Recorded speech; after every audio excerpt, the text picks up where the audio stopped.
Jumpa lagi di channel kita semua. Jangan lupa like, komen, share, dan subscribe. Selamat membaca dan mendengarkan. Putra Langit Tak Tertandingi, Bab 156-160. Bab 156. Suami dari Dewi Racun dan Dewi Ilusi. Cahaya pagi menelusup masuk ke sela-sela gua, memantul lembut di dinding batu hijau. Tubuh Tian Fan masih terbaring telentang. Dadanya naik turun tenang. Bekas luka racun sudah lenyap. Aura dalam tubuhnya pun terasa jernih dan seimbang. Di sampingnya, Xuan Ying terbangun lebih dulu. Rambut panjangnya tergerai liar, sebagian menutupi dada. Tatapannya lembut, tapi syarat emosi yang belum pernah ia rasakan sebelumnya. Ia mendekat perlahan. Tanpa suara. Tanpa alasan. Hanya rasa yang tak bisa dijelaskan, saat bibirnya menempel lembut ke pipi Tian Fan. Lalu turun ke dagu, lalu ke bibir. Tak sadar, ia sudah mencium lelaki itu lama sekali. Suara serak Tian Fan pelan terdengar. Matanya terbuka separuh. Kau bilang, tidak mencintaiku. Tapi ciumanmu ini, manis sekali. Xuan Ying tersentak. Pipi pucatnya berubah merah muda. Aku hanya memastikan tubuhmu stabil. Ya, stabil lewat ciuman, ilmu penyembuhan baru ya. Tian Fan menyeringai usil. Xuan Ying memalingkan wajah, malu-malu. Tian Fan menghela napas. Matanya menatap langit-langit gua. Maafkan aku, karena membunuh adikmu. Xuan Ying menoleh pelan. Ia meletakkan jari telunjuknya ke bibir Tian Fan. Cukup. Aku sudah tahu kalau dia memang salah. Dan aku juga salah, karena menaruh dendam padamu terlalu lama. Tiba-tiba, suara lain memotong. Jadi, apakah sekarang ini hanya penebusan dosa, atau kau juga sudah jatuh cinta pada suamiku? King Xuan menyela dari sisi lain. Xuan Ying tersentak. Aku. Sudahlah. Tian Fan tertawa kecil. Kalian sudah cukup lama bertarung. Aku lelah. Kalau kalian bertarung lagi, mungkin aku benar-benar akan mati di antara kalian. Tidak akan, jawab Xuan Ying cepat, tangannya menggenggam tangan Tian Fan. Sejak tubuhmu menyatu denganku, kau sekarang kebal terhadap semua racun. King Xuan menyender di bahu Tian Fan sambil menambahkan. Dan jiwamu juga kebal dari segala fatamorgana dan ilusi, sayang. Sayang? Tanya Xuan Ying heran. Tian Fan bahkan mengangkat alis. King Xuan tersenyum nakal. Kenapa? Aku bukan kau, Dewi Racun yang munafik. Tak berani mengakui isi hatinya. Xuan Ying membalas, agak kesal. Wanita iblis, aku bukan tak berani, aku hanya malu. Tian Fan tertawa makin keras. Tapi sebelum adu mulut itu meledak. Ia mengangkat satu tangan, memberi isyarat berhenti. Tunggu dulu, sebelum kalian bertengkar lagi, aku ingin tanya sesuatu. Kalian tahu, kalian itu nomor 14 dan 15. Keduanya terdiam. King Xuan membelalak. Nomor 14. Desisnya lirih. Kau menganggapku istrimu. Mata indahnya mulai berkaca-kaca, untuk pertama kalinya setelah ia patah hati sekian lama, kini ia merasa ada pria yang dengan sangat tulus mencintainya. Matanya bergetar. Wajahnya memerah. Ia menunduk cepat, menyembunyikan ekspresinya, tapi senyuman tipisnya tak bisa disembunyikan. Sementara Xuan Ying tampak syok. 15. Jadi kau punya 14 istri sebelumnya. Tian Fan menoleh pelan. Kau harus tahu. 10 pilar penyangga langit di sekteku, adalah istriku. Lalu Ling Lanxi, Ling Hanyu, dan Ling Yueli. Itu sudah 13. Kau, King Xuan, jadi nomor 14. Dan kalau kau mau, Xuan Ying, kau bisa jadi yang ke-15. Sunyi. King Xuan menatap langsung ke mata Tian Fan. Aku mau, katanya mantap. Tentu saja aku mau. Tian Fan tersenyum kecil. Xuan Ying tak menjawab. Ia hanya menatap Tian Fan dalam-dalam. Lalu perlahan, tanpa sepatah kata pun, ia menaiki tubuh Tian Fan, menyatukan diri kembali dengan pria itu, bukan dengan gairah semata, tapi sebagai isyarat bahwa ia menerimanya, sebagai suami. Di gua itu. 3 jiwa yang dulunya saling mencurigai dan membenci. Kini terikat oleh satu ikatan baru. Dan Sang Putra Langit. Kini resmi menjadi suami dari racun dan ilusi. Bab 157. Murka dimensi iblis dan kembalinya cahaya di lembah. Di balik langit ungu lembah perburuan, aura jahat bergejolak tak kasat mata. Di kedalaman semesta, jauh dari dunia fana, satu dimensi mulai bergolak hebat, dimensi iblis. Sebuah jeritan menggema di tengah lautan kabut hitam. Ling King Xuan. Sosok berjubah hitam, jiwa iblis ke-6 bergetar hebat. Satu sisi tubuhnya hancur terbakar oleh hukum kosmos, pertanda bahwa kontraknya dengan King Xuan telah pecah secara sepihak. Api penghukuman membakar separuh wajahnya, namun kemarahan membakar jauh lebih dalam. Berani-beraninya kau mencampakkan sumpah jiwa demi seorang pria. Di belakangnya, bayangan-bayangan hitam bermata merah bermunculan. Mereka adalah para pemburu kontrak, entitas iblis yang diciptakan khusus untuk memburu para pengingkar perjanjian. Cari dia, bawa tubuhnya, atau bawa jiwanya. Titik titik titik. Sementara itu, di dunia manusia, dimensi menengah. Fajar pertama menyinari langit lembah perburuan. Kabut racun yang sebelumnya menyelimuti lembah perlahan menghilang, menyisakan aroma tanah dan embun pagi. Ling Lansi dan dua lainnya yang tengah berusaha memperkuat formasi pertahanan, menyadari jika tekanan ke arah mereka mulai melemah. Ini, Kakak Tian pasti telah berhasil, kata Yue Li pelan. Mereka bertiga akhirnya menarik nafas lega. Para murid Sekte Putra Langit yang sebelumnya tergeletak tak berdaya mulai siuman satu persatu. Li Zhen adalah yang pertama membuka mata. Ia mengerang pelan, lalu bangkit sambil menatap tangannya. Racun hitam yang tadinya membungkus nadinya telah lenyap. Aku, masih hidup, gumamnya. Beberapa langkah dari sana, Wu Linjia ditopang oleh Bao Zhang. Keduanya terlihat lemah, tapi kesadaran telah kembali ke mata mereka. Apa yang terjadi? Tanya Wu Linjia, napasnya berat. Bao Zhang menoleh ke sekeliling, melihat para murid lain perlahan bangkit. Kurasa, seseorang telah menarik semua racun dari tubuh kita. Saat mereka semua mulai sadar, terlihat perubahan besar di sekitar lembah, tanaman yang layu mulai pulih, kabut hitam yang menyesakkan kini hilang, dan langit tampak lebih terang.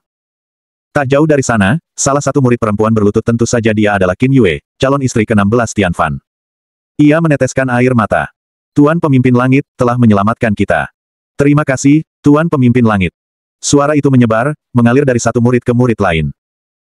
Seketika, seluruh lembah dipenuhi suara serempak. Terima kasih, Tuan Pemimpin Langit. Titik titik titik.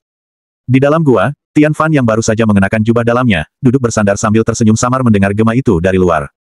Sepertinya anak-anak itu sudah sadar, gumamnya. King Xuan yang sedang menyisir rambutnya dengan jari-jari, menoleh pelan. Mereka hidup berkatmu. Xuan Ying duduk bersila di dekat pintu gua, memeluk lututnya. Suaranya pelan. Berkat kita bertiga. Tian Fan menatap keduanya. Tidak. Kalian menyelamatkan mereka karena hati kalian berubah, itu lebih penting daripada kekuatan apapun. Titik titik titik. Namun belum sempat mereka menikmati kedamaian. Langit di luar tiba-tiba bergetar. Kabut hitam muncul kembali di kejauhan. Namun kali ini, bukan racun. Melainkan aura dimensi iblis. Tian Fan berdiri cepat. Mereka datang. King Xuan menggigit bibir. Mereka tahu aku mengingkari kontrak. Jiwa iblis ke-6 takkan membiarkanku hidup. Xuan Ying mengepal. Kalau mereka datang untukmu, maka kita lawan bersama. Tian Fan menghela napas.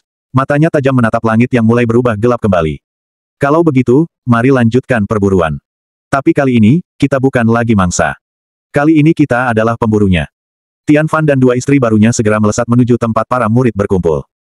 Aura dua wanita itu kini tak lagi suram, mereka justru memancarkan aura kehangatan khas seorang istri. Saat Tian Fan dan yang lainnya tiba, semua orang tercengang, tidak terkecuali Lansi, Han Yu, dan Yue Li. Tuan Pemimpin Langit, mereka. Tenanglah. Mereka sekarang adalah bagian dari kita, mereka adalah dua pilar penyangga langit yang baru. Kakak Tian. Kau. Jangan takut Yue Li, mereka adalah pilar ke-14 dan ke-15, mereka adalah adik kalian. Lalu secara serempak, King Xuan dan Xuan Ying membungkuk hormat, kami memberi hormat pada kakak ke-11, ke-12, dan ke-13. Seketika pipi ketiga dewi itu memerah, dan mata mereka berkaca-kaca. Bahkan sebelum mereka mengkultivasi tubuh fisik, Tian Fan sudah mengukuhkan posisi mereka sebagai istrinya. Hal itu membuat mereka bertiga sangat bahagia dan terharu, mereka merasa keputusan mereka untuk berada di sisi Tian Fan tidaklah salah. Bab 158. Formasi 15 pilar dan murka ke-6 dimensi. Saat merasakan getaran aneh, Tian Fan segera memanggil ke-10 istrinya untuk segera datang membantu. Tak lama kemudian mereka semua pun tiba dengan antusias, setelah penjelasan singkat dari Tian Fan kini 10 pilar lama dan 5 pilar baru telah bersatu rukun dalam satu kesatuan. Titik titik titik. Langit di atas lembah perburuan kembali menghitam. Bukan karena racun, tapi karena retakan dimensi yang terbuka perlahan di udara. Petir merah menyambar dari balik celah langit, membawa hawa kematian dan teriakan ribuan jiwa yang diseret paksa dari neraka iblis. Tian Fan berdiri paling depan, tubuhnya tegak memandangi langit yang robek itu. Di sisi kanan dan kirinya, berdiri King Xuan dan Xuan Ying dengan jubah perang mereka masing-masing. Ling Lansi, Ling Han Yu, Ling Yue Li. Teriak Tian Fan lantang. 3 cahaya muncul dari lembah, melesat cepat ke sisi Tian Fan. Ketiga dewi dari keluarga Ling berdiri sejajar, mata mereka bersinar. Kami siap, suamiku. Tian Fan mengangguk. Lalu berputar ke arah tengah lembah, memanggil lagi. Ruo Qijian, Luo Sisu, Ni dan Ran. 3 wanita dengan aura berbeda, pedang tajam, kehormatan keluarga, dan pesona iblis dingin, muncul dari balik batu-batu lembah. Ketiganya langsung berdiri dalam formasi segitiga. Lin Xiaoyu, Tang Xian'er, Lin Mixue. 3 pilar berikutnya melesat turun dari tebing, rambut mereka berkibar, membawa aura langit yang membara. Bai Luqian, Hua Meiling, Huang Yilin. Senyuman lembut, ketegasan ilmiah, dan kilatan kematian muncul dalam satu tarikan napas. Ketiganya mengisi sisi belakang formasi, menciptakan perisai spiritual. Formasi 15 pilar penyangga langit telah lengkap. Tian Fan menatap seluruh istrinya. Ini adalah pertempuran pertama kalian bersama. Tapi ingat, bukan hanya sebagai istri-istriku. Tapi sebagai pelindung dunia manusia. Titik. Dari atas langit yang sobek, jiwa iblis ke-6 muncul. Separuh wajahnya masih hangus, api kosmos masih menggerogoti pundaknya. Tapi matanya, membara dengan pembalasan dendam. Ling Qingxuan, kau akan mati hari ini, bersama pria itu dan semua wanita yang berlindung di belakangnya. Dari balik celah langit, 100 lebih pasukan iblis kontrak melayang turun. Aura mereka keji, membawa energi penghancur spiritual. Beberapa membawa rantai jiwa, lainnya senjata iblis. Qingxuan melangkah maju. Aku tak takut mati, katanya tegas. Karena aku telah menemukan alasan untuk hidup. Tian Fan mengangkat tangannya. Formasi langit tak tertandingi, aktifkan. Ke-15 wanita langsung bergerak. Di bawah telapak kaki mereka, lambang langit berlapis 15 mulai berpendar di atas tanah. Formasi kuno, yang belum pernah digunakan sejak zaman leluhur Sekte Putra Langit, bangkit dari tidur panjangnya. Mereka semua melayang ke udara, membentuk lingkaran besar di sekitar Tian Fan. Di tengahnya, ia berdiri seperti poros langit. Serang. Teriak jiwa iblis ke-6. 100 iblis kontrak melesat turun. Tapi sebelum mereka menyentuh tanah, petir emas menghantam barisan depan mereka. Kijian, formasi petir surgawi. Perintah Tian Fan. Terima. Kijian menghunus pedang petirnya. Di belakangnya, Yueli dan Xian Er membentuk pola segitiga. Petir menyambar, mencabik 30 iblis dalam satu tebasan. Tian Fan menyerahkan cermin roh langit kepada Qingxuan, dan sekarang dua sepupu yang dulu saling membenci kini akan bekerja sama sepenuhnya, meskipun sifat dan kepribadian mereka saling bertolak belakang, namun kerjasama mereka berdua menghasilkan kombinasi solid yang tak tergoyahkan. Ilusi tanpa akhir. Qingxuan membentangkan jubahnya. 30 iblis lain langsung terperangkap di dalam ilusi permanen. Cermin bayangan suci pembasmi iblis. Yueli melengkapi teknik Qingxuan. Sementara tak jauh dari situ, racun langit 1000 daun, Suan Ying berputar, racun hijau menyebar di udara dan menghancurkan senjata iblis sebelum menyentuh siapapun. Tian Fan menutup matanya sejenak. Lalu membukanya kembali dengan aura surgawi menyala. Jiwa iblis ke-6, kau bukan saja kehilangan kontrakmu, tapi juga akan kehilangan seluruh dimensi iblismu. Ia melesat. Babak pertempuran langit sesungguhnya, baru saja dimulai. Langit terbelah dua. Tian Fan melesat ke depan, menghunus tinjunya yang menyala dengan api surgawi dari tubuh murni putra langit. Sementara di belakangnya, ke-15 pilar penyangga langit membentuk formasi rotasi ganda, menghasilkan pusaran energi spiritual yang menyerap racun dan ilusi dari medan tempur. Jiwa iblis ke-6 melayang turun, membentangkan sayap kegelapan di punggungnya. Di tangannya, seutas rantai berisi ribuan jiwa manusia yang menggeliat dalam jeritan abadi. Aku akan mengirim kalian semua ke kedalaman neraka terkutuk. Bab 159. Kekompakan 15 pilar penyangga langit, kesatuan yang tak tergoyahkan. Tian Fan menangkis rantai itu dengan satu tebasan lengan. Sudah kubilang, kami bukan lagi mangsa. Benturan terjadi. Rantai jiwa beradu dengan telapak tangan Tian Fan, menghasilkan ledakan hitam dan emas yang mengguncang langit. Para murid Sekte Putra Langit di bawah sampai terpental mundur, tapi dilindungi oleh perisai gabungan milik Bai Luqian dan Hua Meiling. Di sisi kiri medan, Kijian, Yueli, dan Xian Er menahan serangan iblis beratribut petir dan logam. Petir Kijian membelah langit, menyatu dengan jaring cahaya milik Yueli yang membentuk barikade suci. Pedang pembunuh iblis, tebasan keempat. Aura jiwa Ling Hanyu terpancar saat pedang tempat jiwanya bersemayam kini digunakan oleh Tian Fan. Satu garis putih membelah 3 iblis besar dalam sekejap. Tubuh mereka membusuk sebelum menyentuh tanah. Di sisi kanan, Qingxuan dan Suan Ying saling membelakangi. Aura mereka bergabung, menciptakan efek ilusi beracun mematikan. Ilusi neraka bunga giok. Racun darah hijau. Puluhan iblis terseret ke dalam dimensi ilusi, lalu racun Suan Ying merusak tubuh mereka dari dalam. Suan Ying sempat melirik Qingxuan sambil tersenyum kecil. Kalau ini pertarungan istri, aku tidak mau kalah darimu. Qingxuan menyeringai. Tenang. Aku sudah cukup sibuk menebus dosa. Dia sempat-sempatnya menyindir Suan Ying dengan kata, menebus dosa. Di langit pusat, jiwa iblis ke-6 melolong, tubuhnya mulai terdesak. Sayapnya robek sebagian, dan rantainya mulai patah. Kalian pikir bisa mengalahkanku hanya dengan ini? Aku adalah kekuatan dimensi itu sendiri. Ia menghimpun seluruh kekuatan gelap, memanggil tubuh aslinya, sebuah iblis raksasa setinggi gunung yang muncul di balik retakan dimensi. Celaka, gumam Hanyu. Itu tubuh sejati jiwa iblis ke-6. Qingxuan. Seru Tian Fan, kau yang paling mengenal dia. Apa ada celah? Qingxuan terdiam sejenak. Matanya menatap tajam ke arah langit yang bergemuruh. Ada. Tapi aku harus menggunakan teknik larangan tingkat iblis, yang hanya bisa digunakan oleh pewaris langsung. Dan jika gagal, tubuhku akan hancur. Tian Fan menggenggam tangannya. Kalau begitu biar aku yang membantumu menyempurnakannya. Langit menyaksikan, ucap Qingxuan. Ia menutup matanya, lalu membuka kembali, dengan mata menyala ungu gelap. Teknik larangan jiwa, gerbang balik kontrak. Aura hitam dan ungu menyelubungi King Xuan. Tubuhnya melayang pelan ke langit, membentuk mandala berputar dengan glip iblis yang mulai terurai. Ia menekan kedua telapak tangan ke dada sendiri, dan mengoyak segel jiwanya sendiri. Kontrak, kembali pada asalmu. Titik. Seketika, tubuh raksasa jiwa iblis ke-6 menjerit keras.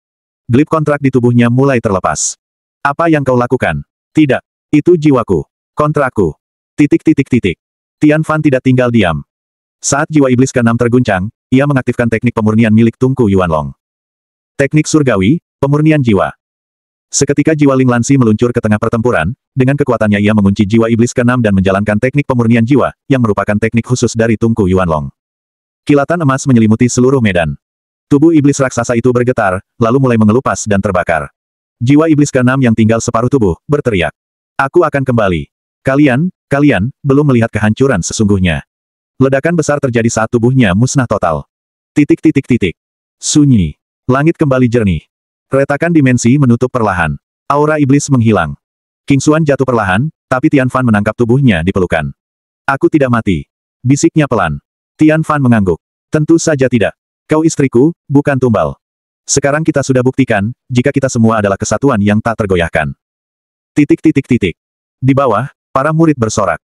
Ke-15 pilar penyangga langit berkumpul kembali, saling bertukar senyum penuh kemenangan. Pertempuran pertama mereka sebagai satu kesatuan telah selesai. Namun mereka tahu, perang dimensi, baru saja dimulai. Bab 160.